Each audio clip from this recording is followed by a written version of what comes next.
Hello, everyone, and welcome back for some more Drag Race gossip, secrets, and drama. Today, I have with me a fabulously quirky queen who charmed us all with her oddities when she won season 11 of RuPaul's Drag Race and later competed on the All Winners season, All Stars 7. And she's also the subject of her new book, all about Yvie Into the Oddity. I'm super excited for you all to get to know her better and learn more about her amazing journey in drag. We'll, of course, be talking all things Drag Race, and I'll be asking some of the amazing questions you all sent in. So please join me in welcoming the always fabulous Yvie Oddly! Howdy! Hi! Thank you so much for being here. I'm so excited.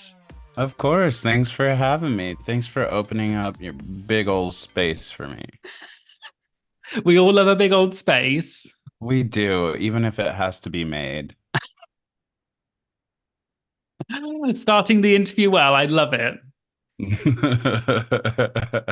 So thank you so much for being here. Yeah, of course, of course. I'm excited to chat with you today. No, I'm so Spill some excited. tea. Yes, please do. I actually I always ask my subscribers to submit questions, and I had so many questions. Like, it was the most questions I've ever had ever. It was, I think in total it was something like 600 questions over all of the different platforms. Oh, So I'm not going to ask all of them, don't worry. Like, we haven't got time for 600. I assume at least two are repeats. I'm sure you can guess some of the questions. Some of the questions I will not be asking because maybe they were slightly, I'm sure you can guess, inappropriate. For me, never. Yeah, I was just wondering, obviously, people are so curious about you. I think the reason people love you so much is because of your oddities and everything. If I thought we could maybe just go back to the start of the oddities, and I was just wondering if you could just give us a little bit of a background into how did Yvie Oddly come to be? You know, how did you start drag, and how did that then lead into Drag Race? Um, I started drag because of Drag Race, kind of. I'd seen it out and about in the community. I'd seen drag queens. I'd been like, okay, they're not really my thing. But when I saw Sharon Needles on season 4 of Drag Race, I was like, wow, drag can be something else. Like it's more than just like female illusion. It's this whole weird character illusion. And that's when I decided that all of the art that I had already been doing, all the acting, all the painting, all the dancing at bus stops, might as well go into one thing that I felt people would really enjoy and would really respond to. Because there's nothing more lame than being an artist and like nobody coming to your show. And like, yes, I got into a gallery. You guys coming on Friday? And they're like, no, we're gonna go get drunk and go to the club instead. So, take the art to the club. No, I think that's how a lot of drag performers start. I think what my audience will probably know you best from, because my audience is a Drag Race kind of audience, is Drag Race. So I was just wondering how you got started. You said obviously Drag Race was part of the reason you started drag. So I was wondering if you could tell us when you thought about applying. Like, did you apply for other seasons, and then what was the process getting into season 11? I started applying the second I was old enough to. Like the the first season I applied was when I was 21, and I tried out two more times and got on in the last. Um, it was just something I was determined to do. It was something that I was going to keep working at, and it's kind of funny that it happened at all, that I got on at all, because it is one of those things that, at least in my mind, I can tell myself if I didn't get on Drag Race, I'd still be working to get on Drag Race. I'd still be out in my community. I'd still be doing drag. I'd still be trying to think of even crazier ways to like push what I have to show the world. And honestly, I might be a better artist. Who knows though? Yeah, I guess I can sort of see that. I guess once you're on Drag Race, I suppose you do become like a Ru girl, which is like obviously there's like lots of benefits to that, but I suppose there's always going to be sort of like focusing on one thing to the detriment of another in a way. Like you become a different type of queen. You're more like maybe a commercial queen because you're on TV and you become more a queen in that. Yeah, I can kind of see why that would It's happen. So speaking of yourself on season 11, when you walked in, because I remember season 11, I remember it was one of the seasons, because I started Drag Race slightly later, but it was season 11 was definitely one of the ones I watched from the start when I was already a big fan. And I remember that when you walked in, and with your little like you had that toy remote car thing and everything, and you were just like this ball of oddity.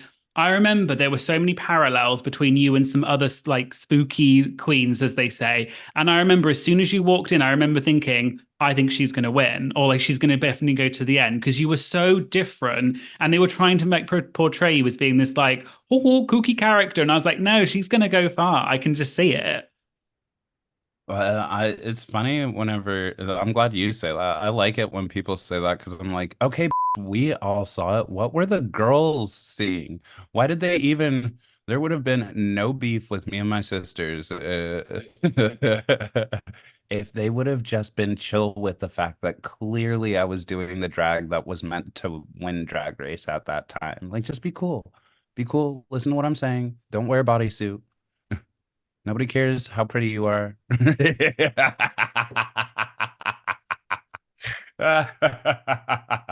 No, I was an asshole. I deserved all the fights. But but that's how I felt too. I was shocked I had as many issues as I did because there had already been enough, there'd been weird queens, alternative representations. So getting in to the 11th season of Drag Race, I was like, I don't even know if my is gonna work. Like if they had put me with one other alternative artist, America would have had a choice. The world would have had a choice, and I don't know if they would have cared about me. It's true, like because I think the thing is for season 11, 11 was a great season. There's so many like amazing queens that came from it. And I guess the thing is though, is if you look at the season, I guess like parallels to season four in a way, I feel like a lot of the top queens who made it to the top four or whatever were all quite like beautiful pageant queens. And you were obviously beautiful in your way, but you were definitely like Thank the you. odd queen in terms of that was your thing. A bit like you mentioned Sharon earlier. That was definitely you could see like that's the spooky one, that's the pageant queen, that's the one like Brooklyn's the dancing queen.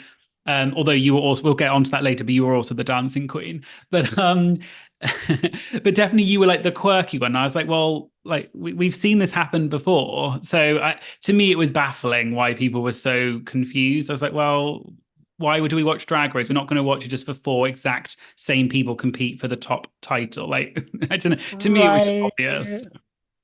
Right. It felt fulfilling to win at the end. Honestly, after I won, after all that fighting, after all the BS that I put my castmates through, I was drained. I was like, all right, that was all of my I told you so energy. I have nothing to give for the rest of my reigning year. Like that was it. I put all of my money, time, energy into being like, I told you I'm a good drag queen. I told you this is interesting. I told you you don't need to shower every day. Like every other day is fine. We mentioned obviously being on you were on two seasons, so I want to split time between talking about both. But on season 11, one of the things that I thought was so interesting about you was you had this amazing run in terms of you were like the quirky queen and everything, but you also had, I think, brought the entertainment for the season. Like you were definitely one of the entertaining queens because you had quite a lot of drama with lots of people. So you had obviously quite a big thing with Silky, also Raja, and then Vanessa Vanjie Mateo. So I was just wondering, of all of those moments, was there one that really sticks out in your mind as being like that was a genuine like you didn't see that coming, or it was like a really bad like thing, or did you think, oh, I'm on TV, we're just having fun? Um, I mean, I never thought, well, I'm just like on TV, we're just having, they were all. they were all real for me, and realness is really what started a lot of my fights. I speak a lot about it in the book and how I was so lost in this environment that I just was like trying to cling to the idea of reality. So I was off that I was with these other people who had, in my mind, no intentions of being real. Like, we're here for the TV of it. We're gonna make some TV and we're gonna say some shady and play these evil games and try and secretly get me kicked off of the island or whatever. Which is why, out of all of the moments, the most intense, the most real, the most holy I didn't see that coming is the fight I had with Vanjie, because we have such like a sisterly relationship. She is my sister, and and I was upset that she said my name, and that like her sisters were saying my name and shit. I came at her in that untucked, and the way we fought was so much like how I fight with my sisters at home. So much of how I know she fights, like how she grew up fighting, and it scared a lot of people. It made a lot of people upset to be like, "Oh, I wish Yvie wasn't yelling at my favorite like that. Oh, this is so bad." But like that was real love being expressed there, because there was real hurt going on that was deeper than a competition. It was Vanjie not understanding why I was attacking her and me not understanding why she was attacking me. Sisters.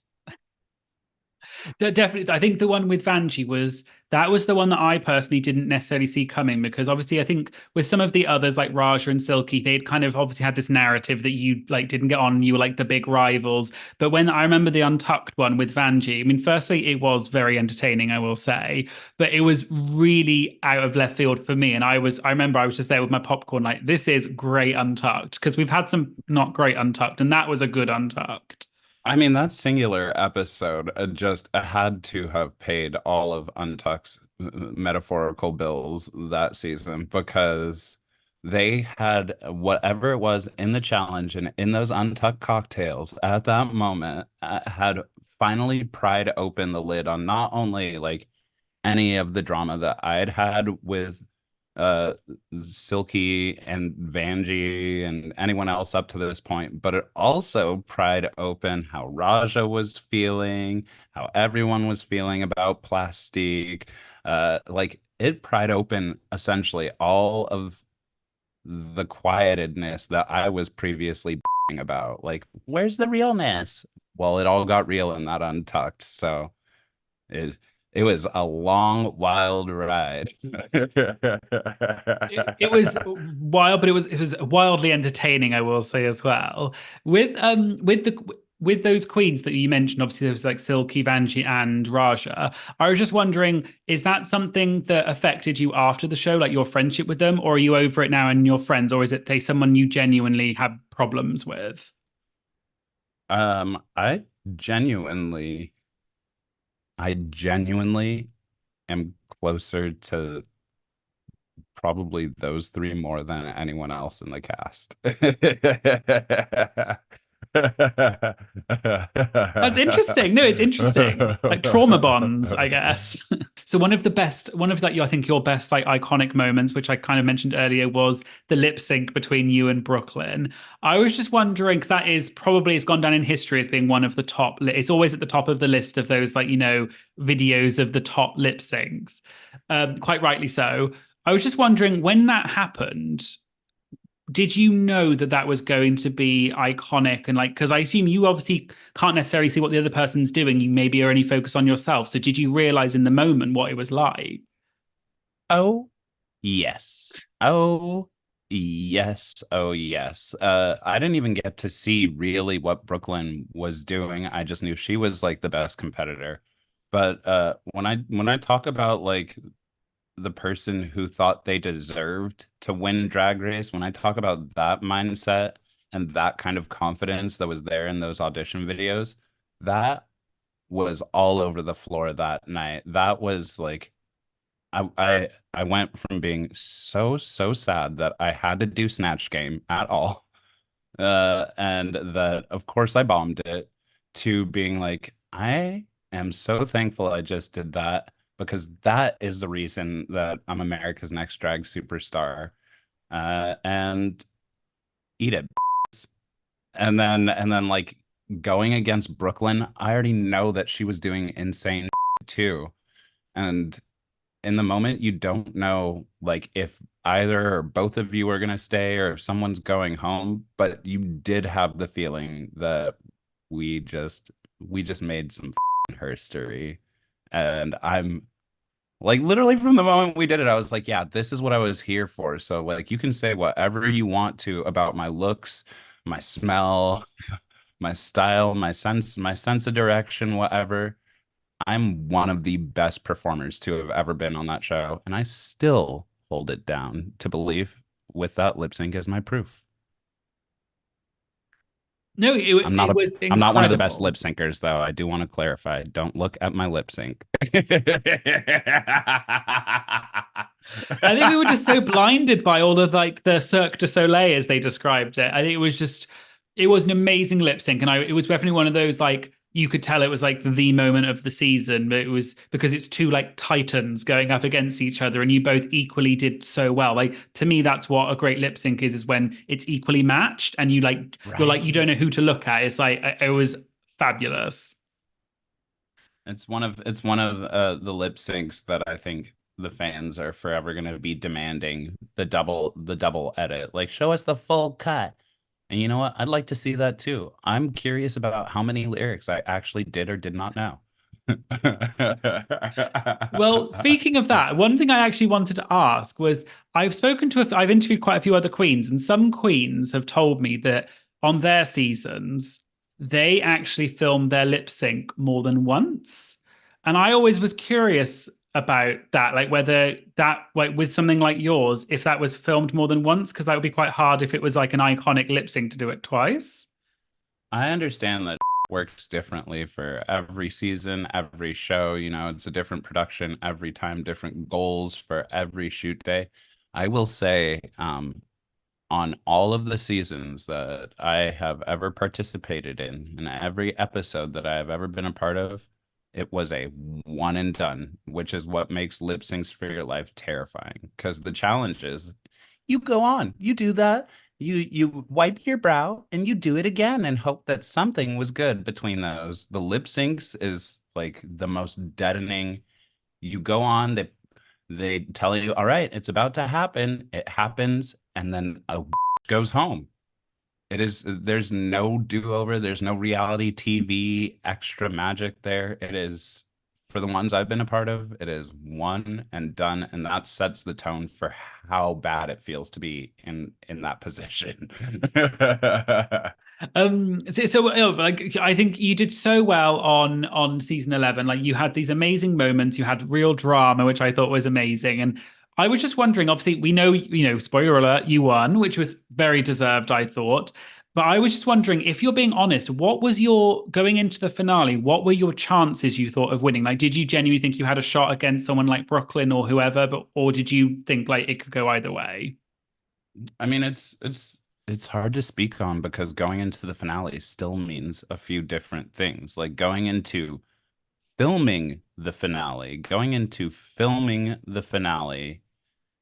I knew that there was a good chance I could win if I was smart with how I lip synced and what I did. Like I knew we knew it was gonna be the lip sync SmackDown format or whatever. So I was like, okay, I just have to deliver something that is passable enough to get me through the first round and save my big punches to get through the second. And that is something I knew. However, when it was airing and when we were sitting back and watching this weeks later, um, I felt even more unsure because the fans at that point had literally just kind of turned on Brooklyn for breaking Vanjie's heart in our reunion episode. So I was like, ooh, but she did have the strongest track record, looking the best, and was the most perfect. So I will say it always felt to me like it was going to be me versus Brooklyn, but I didn't ever, I never imagined I'd actually win. I felt I deserved to at points. And when we were filming live, the audience screamed louder for me every single time, like by a lot. But you forget about all of that when it's such a bigger scale, when it's the world watching. I still think it could have gone either way in my soul. I'm glad it didn't, and I still think I deserved to win, but it could have if Brooklyn was smarter with her one last reveal. No, I will say it was very, for me, it was a very tight finale. Like it was very, like you both, I think, had great track records and great, like, even though Brooklyn, I think, was sort of like the perfect, like she always did well. She never really had a bad moment. Whereas you were in the bottom once and then you sort of had a slightly different. I thought it was a great lip sync, but I do see why you won because I think you were sort of a breath of fresh air, something different. And I mean, Brooklyn's fine. She's like living in her castle of Canada's Drag Race, and like Yeah, she's she's amazing. doing So great. yeah. One thing I was curious about because obviously you won, which was amazing. So congratulations. There was this rumor that was circulating about the finale, which I was curious about. Someone said that because obviously your like winning line when RuPaul says, "Is there anything you want to say?" The one that you said was "Fly your freak flag." Yeah, follow your oddities and fly your freak frag. But there was a rumor that apparently originally you said something about eating a baby and they like made you change it because they thought it was inappropriate. I was just wondering if that's true. Yeah, that's 100% true. I mean, it's really it was weird for me because those winning lines in general are some of the fakest bullshit ever. Like, how do you pretend to feel in this moment? That's what I always read them as a viewer. And once again, never thought I'd actually be living in that moment where I had to have something. So no, I did not prepare. I did not think of anything. And they're like, Yvie Oddly, you just won Drag Race. Is there anything you want to say to the kids? And all I could think of was like some stupid line about go eat a baby because I said that at some point during the season. I honestly don't even remember when I said that during the season. I just know it was a joke during, oh, I told one of the judges I should have gone and eaten a baby or something, and they joked about me eating babies the rest of the season. So here I innocently walk up to the microphone thinking that I'm just gonna have my one and done line, and I'm like, yes, this is magical. Remember, go eat a baby. And they're like, oh, we're gonna need to retape that. That's too vile. I'm like, why? Because it's like a swallowing joke, or because I'm encouraging people to kill infants. Either way, you let it play on the original season, and you just don't want it to be the end message. And you know what? What they got out of that? They got go fry your freak frag. Go fly your freak frag. I couldn't even say you guys got a sham of a winner because you wouldn't let me be my authentic self and eat a baby. Yeah, because you My did whole kind of say reign. like "fry your freak" or like it wasn't quite. I was like, is that deliberate or did she just mispronounce? No, no. And that is when COVID started. WoW started COVID by forcing me to say that second line. I That don't know is a the science, but I know it's real. that's a great. I was going to say that is a conspiracy theory that I'm sure we can all get behind. Yeah, well, you would. I mean, you did fabulous on season 11. So congratulations. Obviously, I mean, quite a few years late, but congratulations for winning. Obviously, that led you on to All Stars 7, the All Winners season, which I wanted to sort of touch on. I loved All Stars 7 because I thought it was such a great, sort of almost like a winning lap for all of the winners. We'd never had anything like that before. Right? When one of the things I was very curious about though is I thought you came across really well on the season. I was actually probably you were one of the people I was the most excited about because you were quite different from a lot of the others.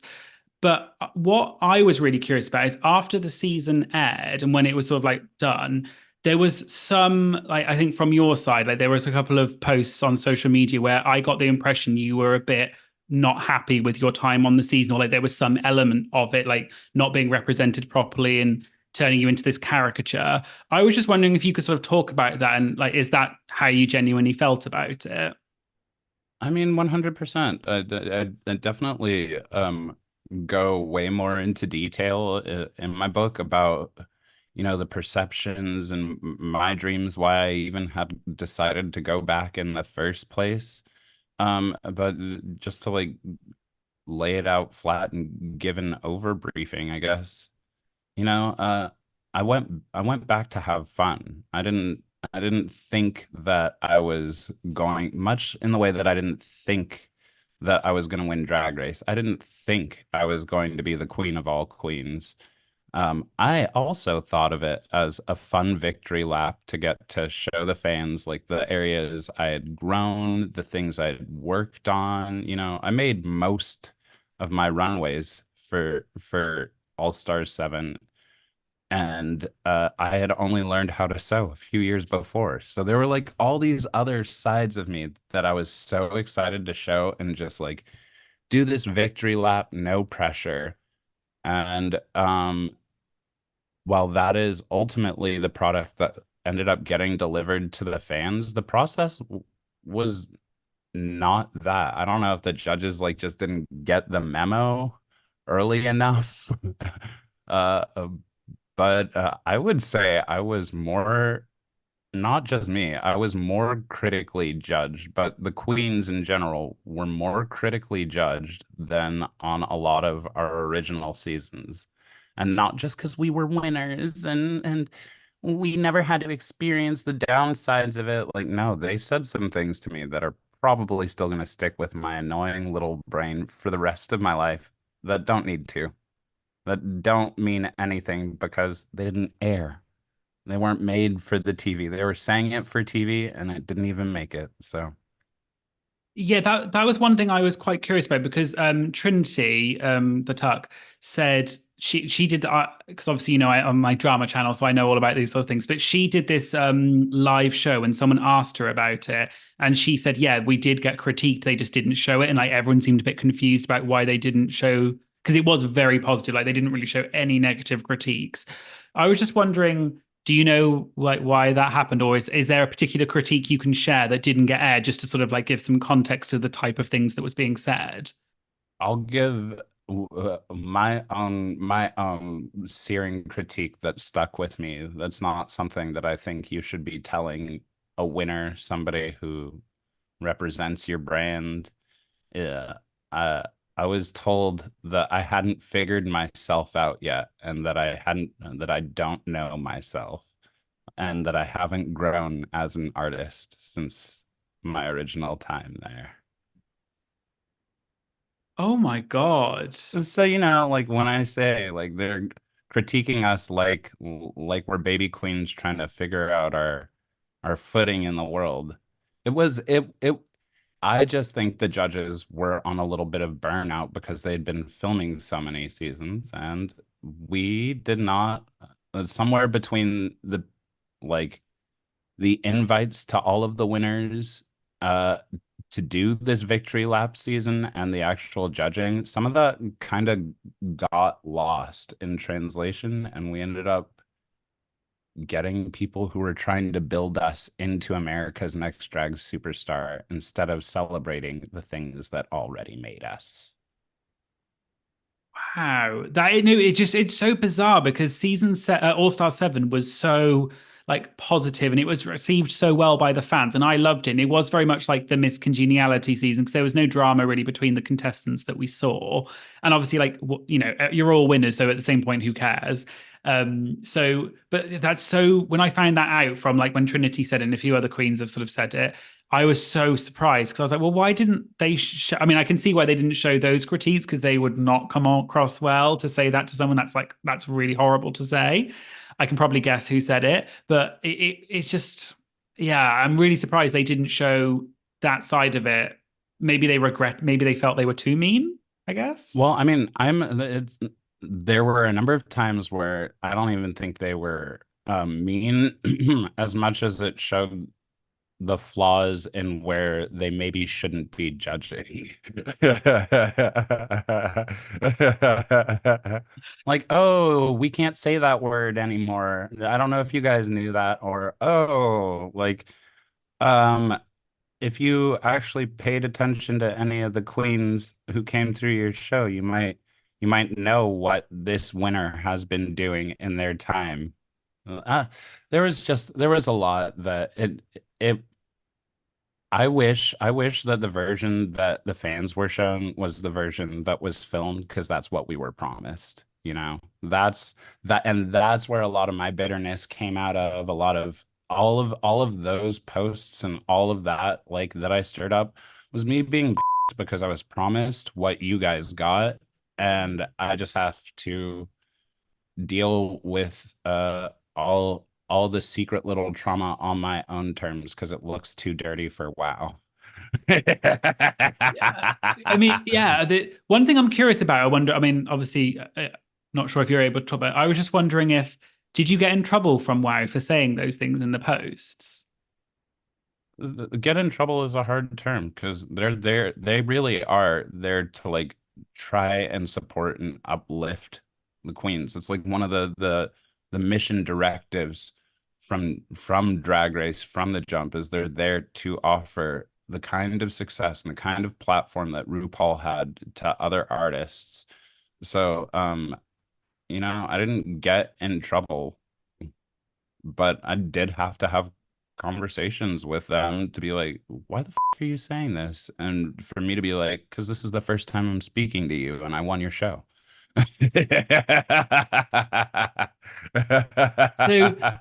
I mean, because I thought you came across really well. So when I saw those posts, I was genuinely like sad for you, because I thought you came across personally. I thought you came across really well on the I show, did and come I across thought, well. That's part of the issue, is I didn't come across well on season 11, and that is authentically who I am. That is authentically who I am. I'm glad that people got to see more of my chipper side on All Stars 7, because that is also who I am. But you got absolutely, at least for me, I got no reason to, like, root for me on that season, and it's because I was lacking the push of what I was actually fighting against, the struggles I was actually going through, which were with the judges. They were with production. And you can't make a TV show about that unless you're making a TV show about the TV show. so do you? Untucked 3 times. Yeah. Do you regret being on All Star 7 then? No, no. And I still got to get so much out of it that I was really hoping for, which is like a positive competing experience as far as with the girls. I got to see, even though the judges didn't as seem to give a I got all the positive feedback and, like, reinforcement I was looking for from the people who were my competitors. So I got that.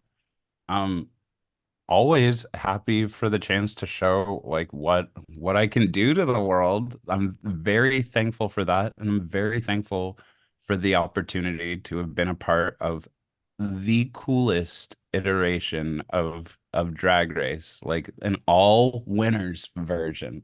I am forever thankful. So no, I don't regret going back, but do I wish it could have been different? Do I wish that I could be slightly less pained looking back at that whole experience? Yeah.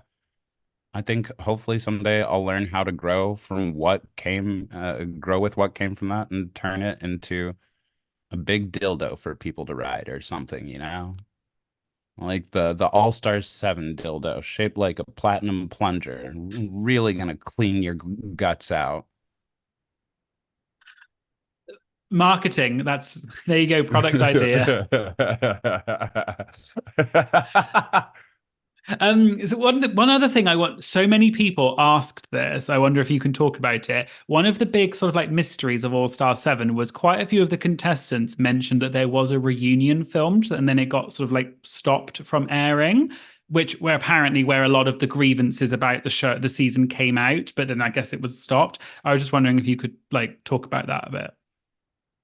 It exists. It's true. When Bob the drag queen dies, the FBI will hack her computer and they will post the unaired All Stars 7 reunion where for the most part all of the girls just aired their grievances about how the competition felt rigged around. And then we get affirmations from the one person that it would have mattered from. And none of that will ever matter because it doesn't exist until So, Bob dies. yeah, so there were rumors that Bob, I think it was Sarah, I think it was confirmed by Monet maybe, but it was that Bob was like the host of it. So was it like an in-person thing, like a proper filmed thing, or was it just like you did it on your own? Like, We just did it on our own because, who would have guessed this? But a bunch of winners secretly had more things to say about the season than was ever shown. And I actually think that 90% of the reunion would have been like, for people. I know I would have been the star of the reunion. that I can totally see. Is there something perhaps like one little nugget you can share from the reunion to like give an example of the type of thing that you said? I basically just said everything that I said here and elsewhere. The only nugget I can give anyone that'll get any sort of context anywhere is Jinx Monsoon agreed with us. Yeah. I think it was one of those things that like Jinx was obviously from the start. I think she was definitely like a huge competitor, and I did wonder if she would win because she's like, a triple, quadruple threat. She's, and she had this amazing storyline. But there were times I think a lot of us were like, eye rolling a little bit, like you should have got something a win, or like someone else should have. And I'm sure Jinx seems like a very self-aware person. She probably knew that herself, even if she's being benefited by that. She's like a Yeah, I know, self-aware but person. can you imagine the impact of Jinx Monsoon coming out and saying, I agree with you in a reunion about all these people who otherwise could be edited as jealous, just trying to tear her down? That would have been impactful if such a thing existed. Yeah, well, it does exist, but if such a thing were to be published, yes. But in general, I just want to say I personally really enjoyed you on All Star 7, and obviously it's upsetting that there was things that weren't quite great about it. But I personally think it was a great victory lap, and I think it was really important for someone like you to be on it because you were quite different to a lot of the other people. And we mentioned, so you mentioned your book earlier, and I really wanted to get into that. So I was just wondering, could you tell us a bit about your book? Because I know from reading the sort of the synopsis of it that a lot of it is to do with your journey, maybe Drag Race, and like spilling some stuff in the book that you haven't talked about that much. But I was wondering, please tell us about your book. Yeah, it's called All About Yvie Into the Oddity, and it's available everywhere. June 19th. Pride Month. Go out, be gay, buy a book. Yeah, it's an exploration. It's an exploration of, my life. It's all the things anyone ever wanted to know about what made me who I was. I worked with this really, really awesome best-selling writer, uh, Michael Bach, and we did a bunch of sit-down interviews that felt like therapy, where we just like hashed out everything.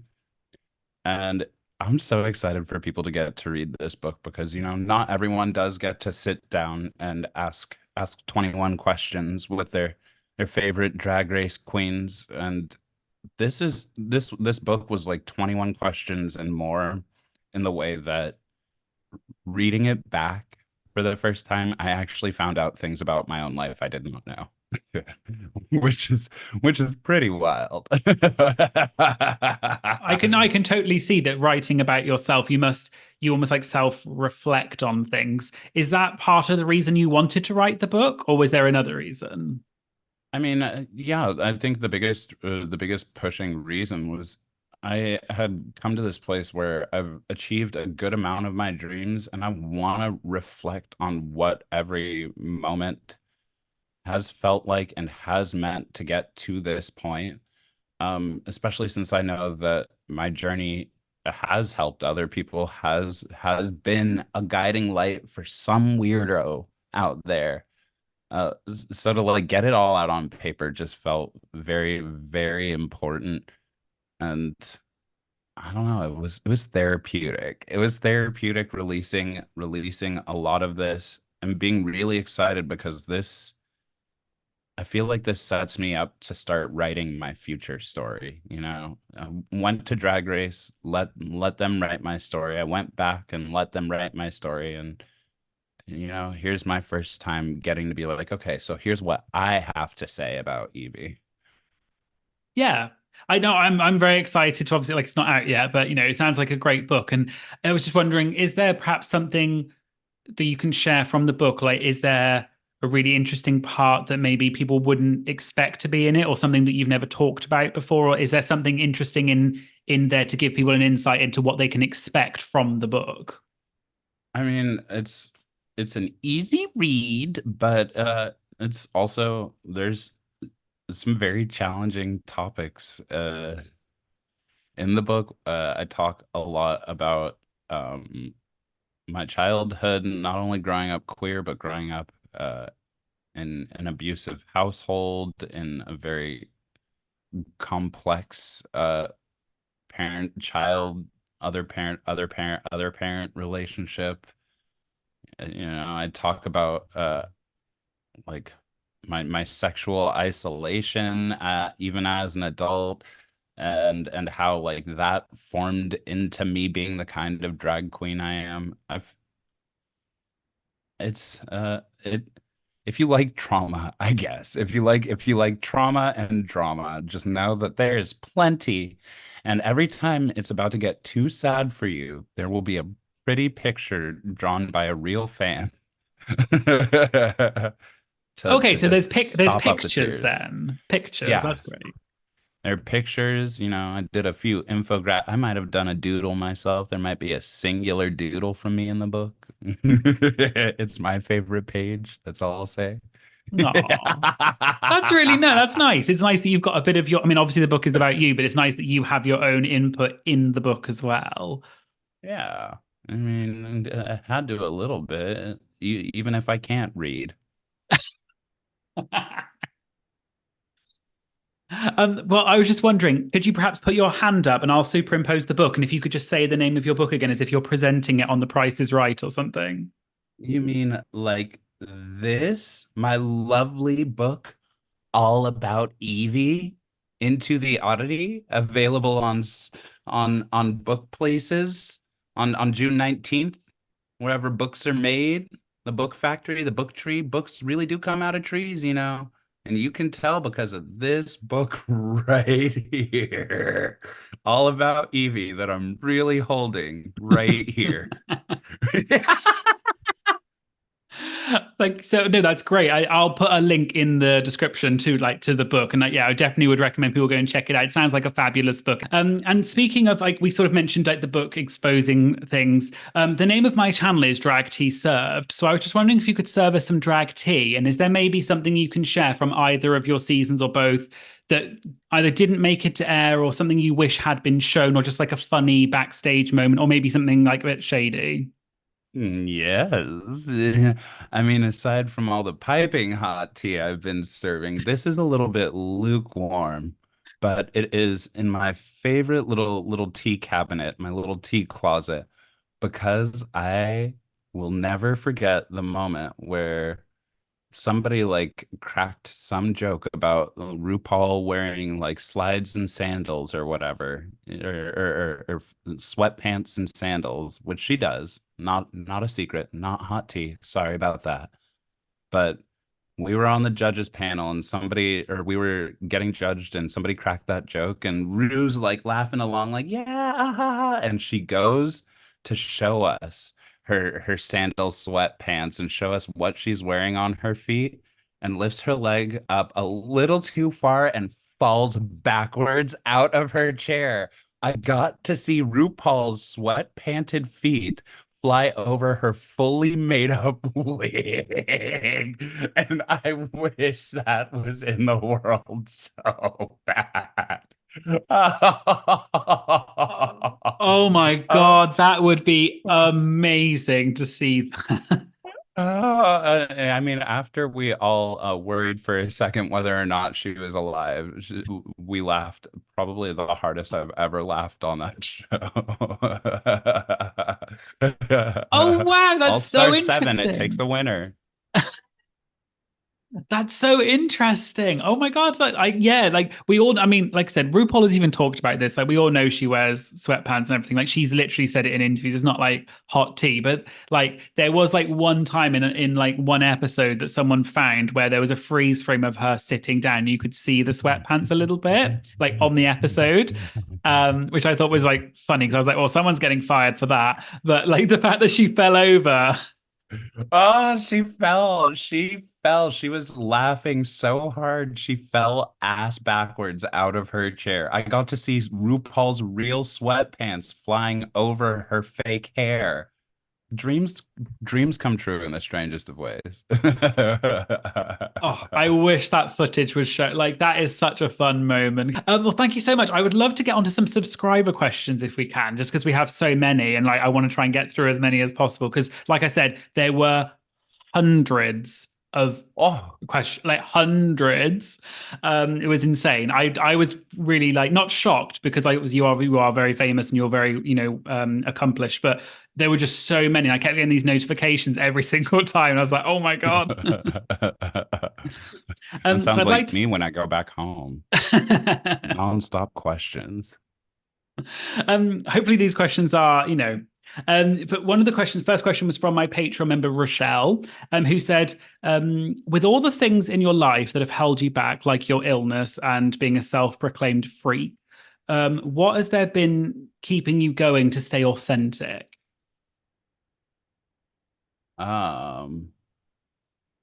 Me? The authenticity comes from within, and I have maintained enough of a good relationship with all of the really down-to-earth human people in my life who definitely like balanced it out. And I don't know, I just feel like I was an asshole if I ever became a diva to them. So whenever I feel like I'm too much of a diva to them, I'm like, all right, time to tone it back down. Do some mushrooms. Go touch some grass. We're all gonna die. This is just your ego. That's probably a good attitude to have. It's all I got. I can't be hot shit when I'm taking a hot shit.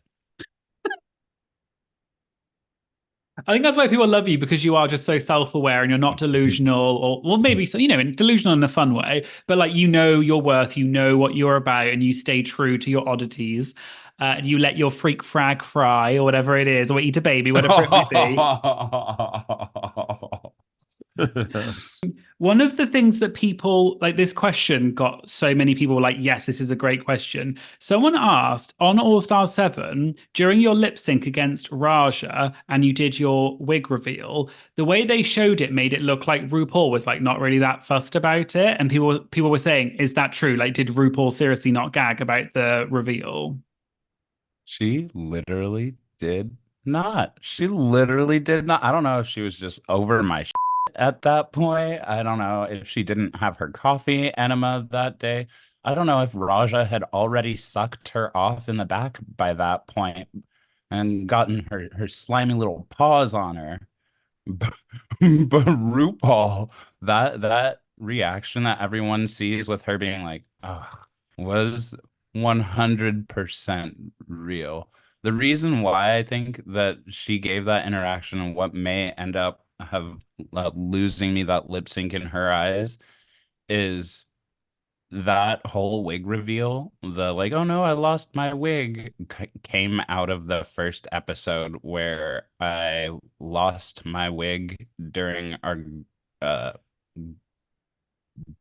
Rue verse challenge. I don't know, whatever you want to call it. During the songwriting challenge, I lost my wig. The judges hated that I lost my wig, and they also hated the wig. So I wore it one more time in the finale and lost it one more time.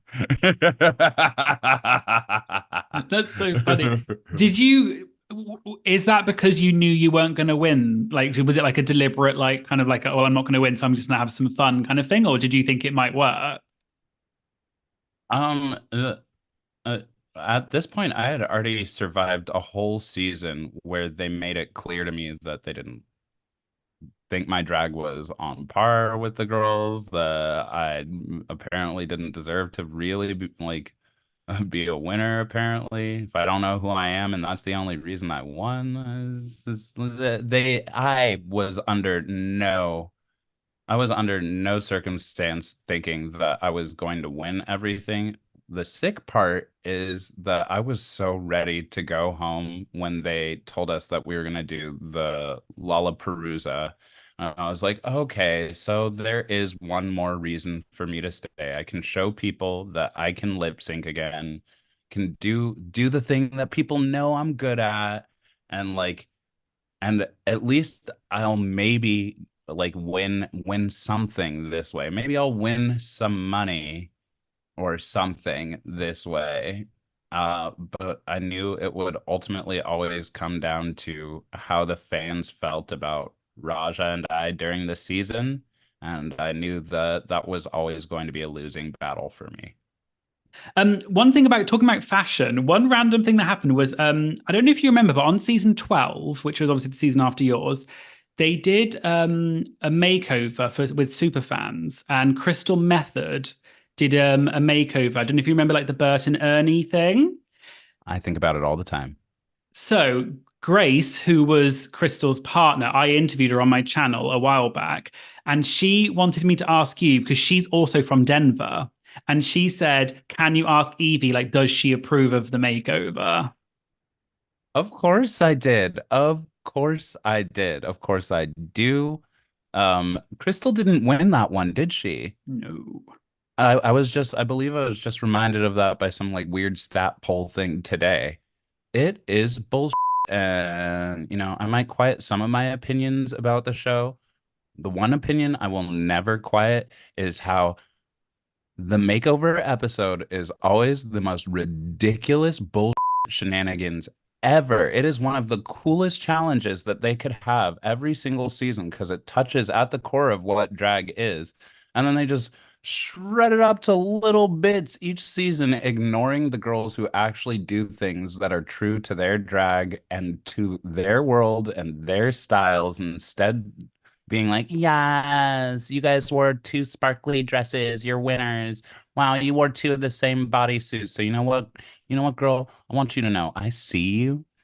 You are the Ernie to my Bert, the Bert to my Ernie. And that was possibly the best makeover in Drag Race history. It was the best makeover. And as weirdos often do, you were shafted. You got shafted. I'm sure Grace will love that because she was like, "Oh, as a fellow Denver person, she's like, I really want the approval of the Queen of Denver," you know? It was the ticket. She looked so good. She looked so good. And I actually hope that Crystal gave her that dress because I want It it. was no fabulous. Like they both looked great. Another question that you did tweet about this once. Someone asked, "Is it true that they didn't pay you on time for season 11?" Yeah, it is true. It ended up being a large series of miscommunications. But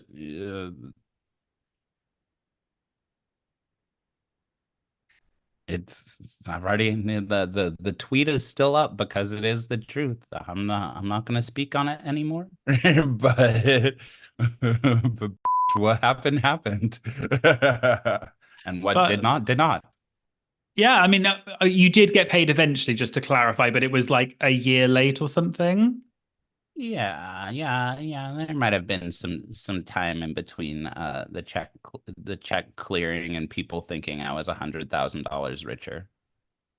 Okay, that's interesting. I want, yeah, I guess we'll never know, but in terms of what happened, but um, No, you're just gonna have to read my tweets and assume that I said something then.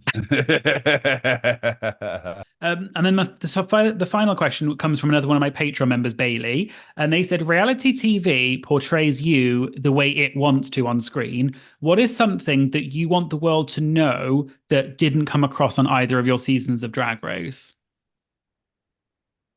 Um, I'm funny, man. I'm funny. I'm a professional. I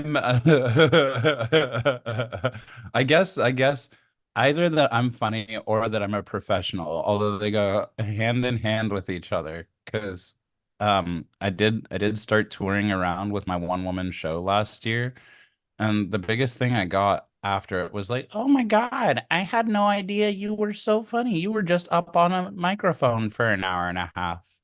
And I was like, yeah, because they cut out an hour and a half of me talking in Drag Race. Because it wasn't the me show.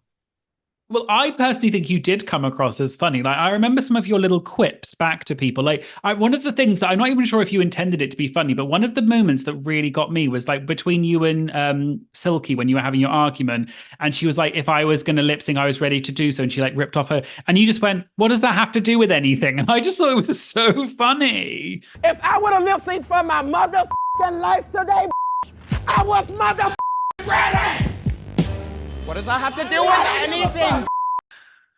It's there. It's there. It's there. And you just have to prompt it with complete stupidity. Like, what the was she gonna do?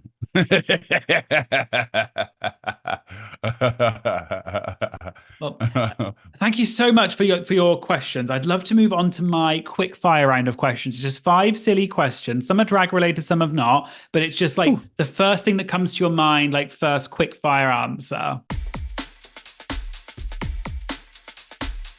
Lipstick or lip gloss? Lipstick. Lip gloss is a joke. Yes or no, pineapple on pizza? No, no. Next question. That's terrible. Don't bring that in this house. Favorite emoji? The shaky one, the ones that's like, oh, I'm shook. Oh, that one. Cocktail or champagne? Champagne directly to the source. Don't waste any time. Pop the bottle, pour it in the spout. And finally, can you summarize your experience on Drag Race in one word?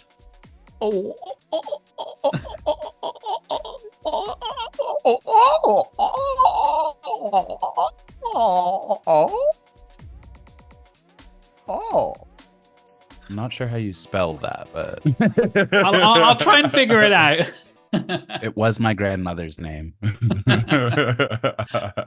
Yvie, thank you so much for being on my channel. It's so lovely to see it, like to actually get to speak to you and everything. You were one of my favorites on the show. Like, I really loved seeing you, and I thought it was so lovely that you came back for All Star 7. And I think sad to hear that maybe it wasn't quite what you expected and wanted, but I think from my side, and I'm sure I speak for a lot of the fans, that you were such great representation. You were so funny, you were entertaining, you were quirky. You talked about obviously so many topics that really gave people a lot of courage, I think. So thank you so much. It was such a treat to get to speak to you and, hear more about you.